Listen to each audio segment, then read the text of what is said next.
your seasonal occupation.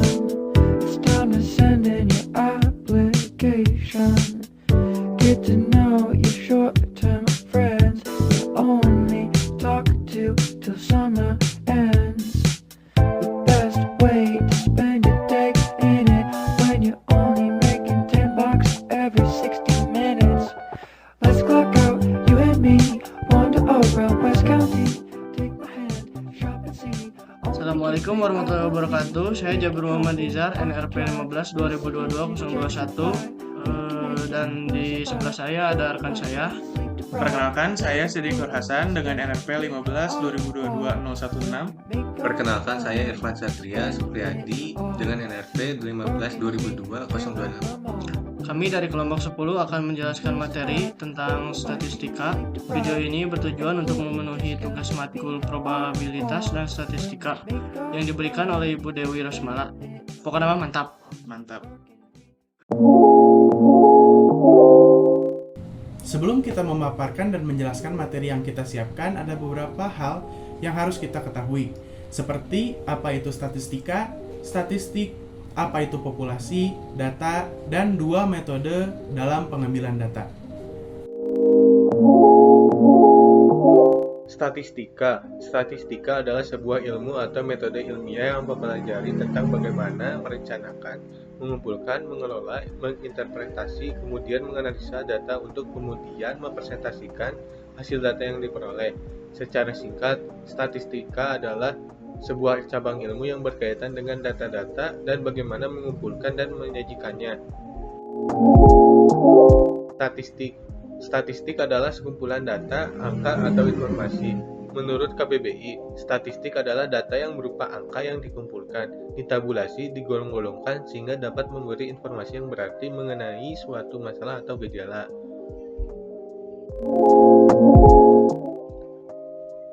Populasi. Di dalam populasi ada sebuah data yang merupakan sekumpulan fakta dan informasi yang diperoleh melalui pengamatan, wawancara, atau penelitian. Populasi adalah sekumpulan objek, individu, atau unit yang akan kita teliti dan mempunyai karakter yang sama. Ada dua metode dalam mengambil data dari populasi. Yang pertama, yaitu sensus. Sensus yaitu meneliti dan mengambil semua variabel yang ada dalam populasi tanpa terkecuali. Yang kedua, sampling, yaitu hanya mengambil dan meneliti sebagian data dari populasi. Data yang diambil harus representatif atau menggambarkan dan mewakilkan suatu populasi. Berdasarkan bentuk atau jenisnya, data dibagi menjadi dua, yaitu kuantitatif dan kualitatif. Data kuantitatif adalah jenis data yang dapat diukur atau dihitung secara langsung sebagai variabel angka atau bilangan. Variabel dalam ilmu statistika adalah atribut, karakteristik, atau pengukuran yang mendeskripsikan suatu kasus atau objek penelitian. Beberapa contoh dari data kuantitatif adalah data jumlah siswa tiap tahun dalam suatu sekolah, data penjualan barang suatu toko tiap harinya, data tinggi badan mahasiswa dalam suatu kelas, dan data pengunjung pada website. Pengertian data kualitatif. Data kualitatif adalah data dari penjelasan kata verbal tidak dapat dianalisis dalam bentuk bilangan atau angka. Dalam penelitian, data kualitatif berupa gambaran mengenai objek penelitian. Data kualitatif memberikan dan menunjukkan kualitas objek penelitian yang dilakukan. Contoh data kualitatif yang pertama adalah deskripsi suatu daerah yang diteliti. Yang kedua, biografi narasumber yang dijadikan referensi. Yang ketiga, ada sejarah berdirinya suatu perusahaan yang diteliti. Berdasarkan skala ukurnya, data dikelompokkan menjadi 4, yaitu nominal, ordinal, interval, dan rasio. Yang pertama ada skala nominal. Skala nominal merupakan skala pengukuran paling sederhana atau tingkatnya yang paling rendah di dalam suatu penelitian. Skala ini hanya digunakan untuk memberikan kategori saja, misalnya pada variabel jenis kelamin di mana pengelompokannya umumnya hanya menjadi 2, yaitu laki-laki dan perempuan, yang masing-masing diberi kode 1 dan 2. Angka 1 dan 2 tersebut tidak memiliki sifat sebagaimananya angka pada umumnya, sehingga pada variabel dengan skala nominal tidak dapat diterapkan operasi matematika seperti pengurangan, penjumlahan, perkalian, dan lain-lain. Contoh dari skala nominal adalah jenis kelamin, suku, golongan darah, dan agama. Skala ordinal. Skala ordinal merupakan skala pengukuran yang sudah menyatakan peringkat antar tingkatan. Jarak atau interval antar tingkatan juga tidak harus sama. Skala ordinal ini memiliki tingkatan yang lebih tinggi daripada skala nominal. Karena skala ini tidak hanya menunjukkan kategori saja, tetapi juga menunjukkan peringkat. Misalkan, tingkat pendidikan SD, SMP, SMA. Tentunya tingkatan pendidikan SD akan lebih rendah jika dibandingkan dengan dua tingkat lainnya, dan sebaliknya. Nah, lalu ada yang ketiga, yaitu skala interval. Skala interval merupakan skala pengukuran yang biasa digunakan untuk menyatakan peringkat untuk antar tingkatan. Sifat lain yang melekat pada skala interval adalah adanya satuan skala atau scale unit. Jarak atau interval antar tingkatan pun sudah jelas, hanya saja tidak memiliki nilai 0 mutlak. Salah satu contoh dari data interval adalah suhu.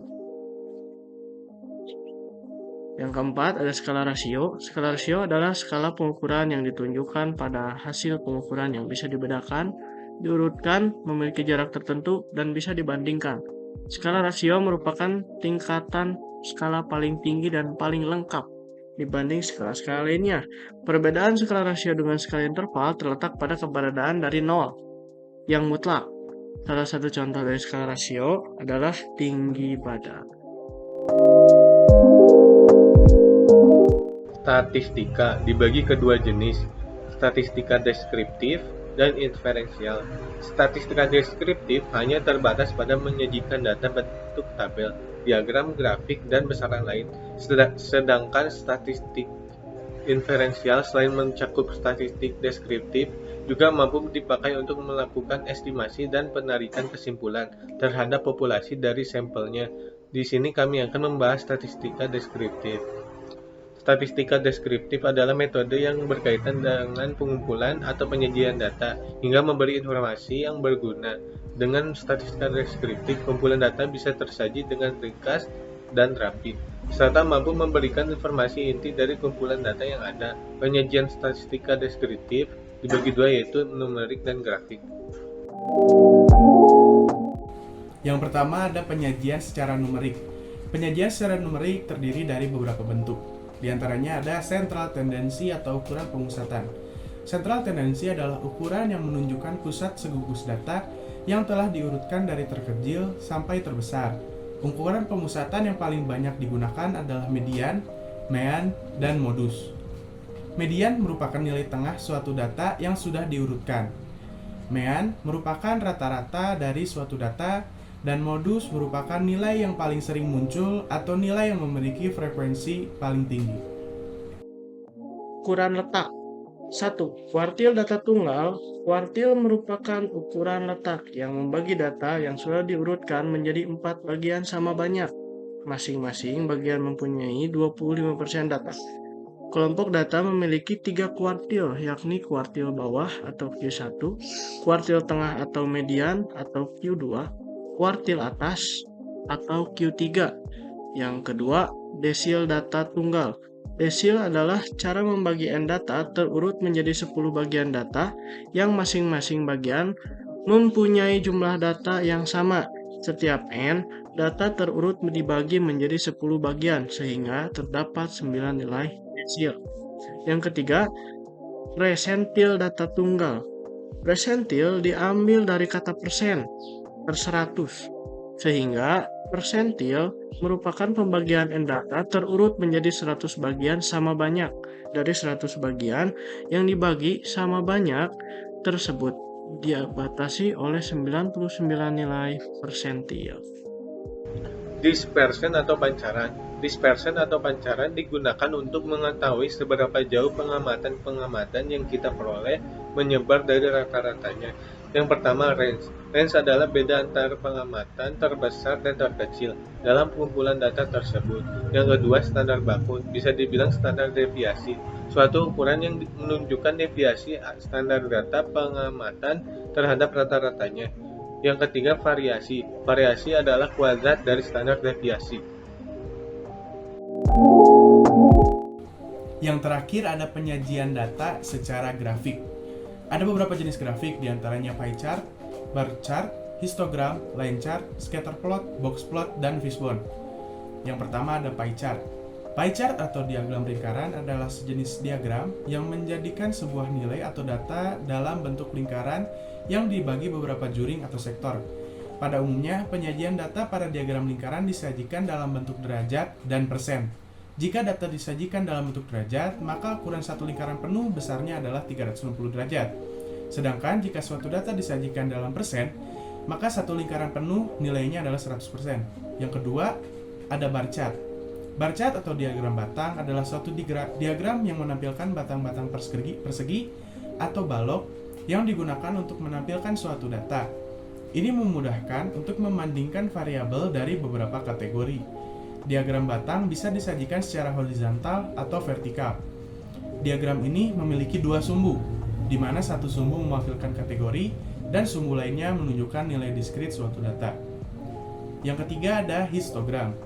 Dalam statistika, histogram didefinisikan sebagai jenis diagram batang yang digunakan untuk merepresentasikan informasi statistik dengan cara batangan untuk menunjukkan distribusi frekuensi data kontinu. Ini menunjukkan jumlah pengamatan yang terletak di antara tentang nilai yang dikenal sebagai kelas atau bin. Bar chart dan histogram sekilas terlihat sama, tetapi mereka memiliki perbedaan.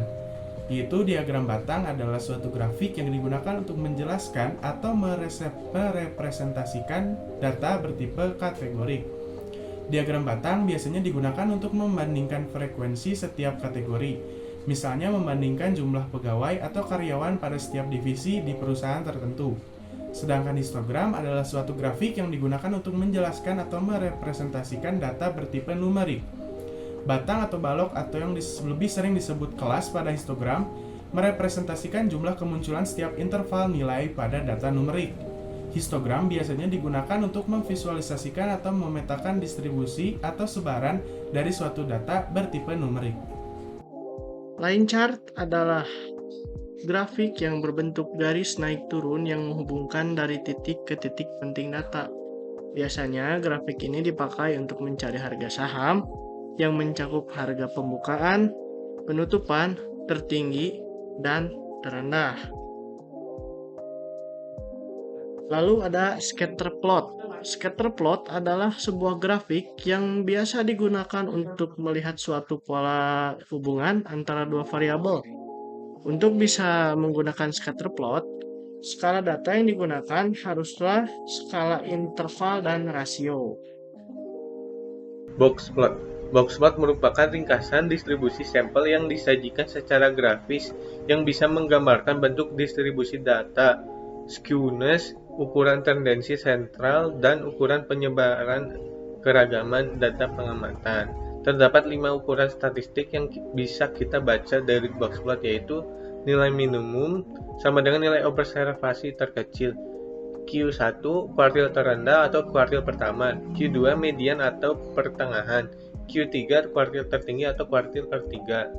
Keunggulan box plot dibanding dengan histogram, dot plot, dan stem plot sangat terasa pada saat kita ingin membandingkan sebaran beberapa kelompok data secara bersamaan. Fishbone, salah satu metode untuk menganalisa penyebab dari sebuah masalah atau kondisi. Sering juga diagram ini disebut dengan diagram sebab akibat atau cause effect diagram.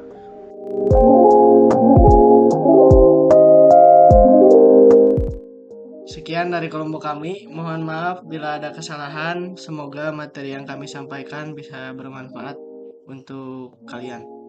Wassalamualaikum warahmatullahi wabarakatuh.